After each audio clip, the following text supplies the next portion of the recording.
Hey, Richie here with Fan of Football 813 YouTube channel. Here with your stat attack. It's something I'm doing a new little video I'm doing. Hopefully it's short and kind of fun. I usually do this every year. I'm a big stat guy. And about this time of the football season every year, I'll start following when teams are getting close to bowl eligibility, when players, receivers, and running backs are close to 1,000 yards receiving or rushing. And just kind of any other like cool NCAA record stats that are, being broken or extended or whatever. First for everything. I'm sure I'll find some more, and I'll do this every week and say it. But so here are my parameters for the following the stats. The rushing record in the game is 427 yards by one running back. And the record for receiving yards in the game is 405 receiving yards. I don't expect the players to get those, but those are the length that I'll go out to. So if you guys are wondering, how far do I know to go out? I mean, people could rush for more than 427 and receive for more than 405. But as far as we know on this date, that's the limit. So that's how far I'm willing to go. So that being said, the rushing 427, everybody within that's close to 1,000 is what I took. So, and there's 9 players that are within a rushing record away from getting over 1,000 yards. We'll start from the bottom going up. Number 9 running back in the country, Justice Hill for Oklahoma State. He's rushed for 577 so far. He just made it within that 427 mark.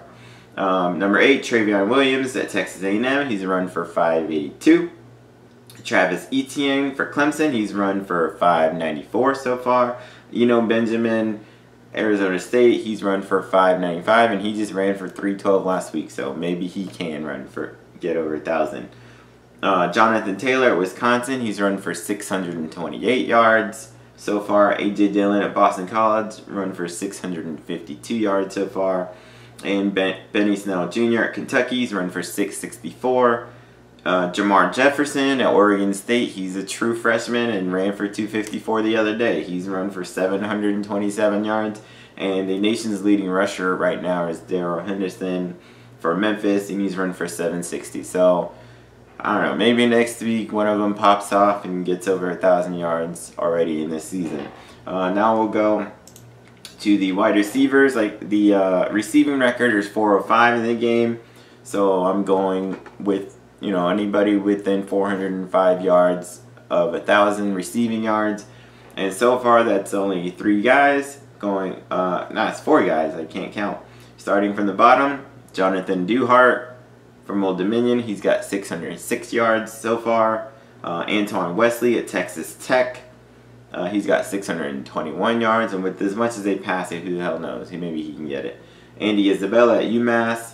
He's got 648 yards, and the nation's leading rusher, I keep touting him out, John Ursula at Hawaii, and he's at 771 yards. And with as much as they pass it around, he could get 229 in a game. I mean, I kind of doubt it. Who knows?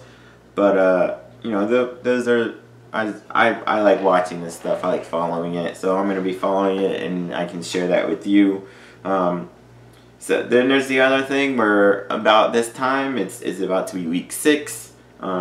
Teams are a game away from being bowl eligible, and let me explain it. To be bowl eligible, you have to win at least half of your scheduled games. So you have to go .500 or better, which is usually 6 games. Most teams, they have 12 regular season games. So if you go 6-6, you're bowl eligible. Now there is something called the Hawaii exemption. Because Hawaii travels so much, generally they'll have 13 games in a season. So they would have to get to 7 wins instead of 6. And it applies to teams that travel to Hawaii.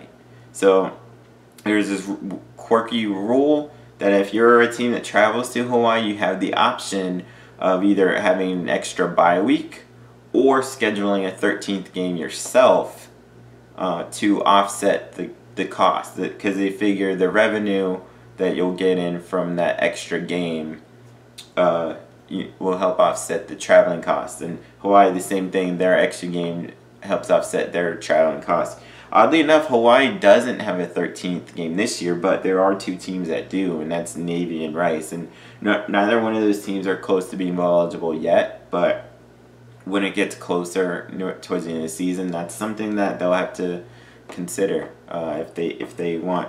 Also, you are allowed to count a win against the 1AA team towards your wins, but not 2. So occasionally there are scheduling things that happen, and they have to just fill out, and they have, like, at the last second they'll just like pick another team, and sometimes teams end up scheduling 2 1AA teams. Normally one has about one a year, but things happen, like the hurricanes happen. When those games get canceled, sometimes they have to scramble and find a team to play to make up for it, and it's another 1AA team. So anyway, so there are some games coming up this weekend. Cincinnati Bearcats, they're actually 5-0, so one more win should put them at 6, which would make them bowl eligible. They play Tulane, and I believe I picked actually Cincinnati to win that one, so I think that Cincinnati does become bowl eligible. Clemson Tigers, they take on Wake Forest Demon Deacons. They are 5-0. If they beat Wake Forest, then they will be bowl eligible, but I actually picked Wake Forest for the upset, so I'm going to say that Clemson does not become bowl eligible this week. Oklahoma Sooners, they take on Texas. They're 5-0. I picked Oklahoma to win, so I think they do become bowl eligible.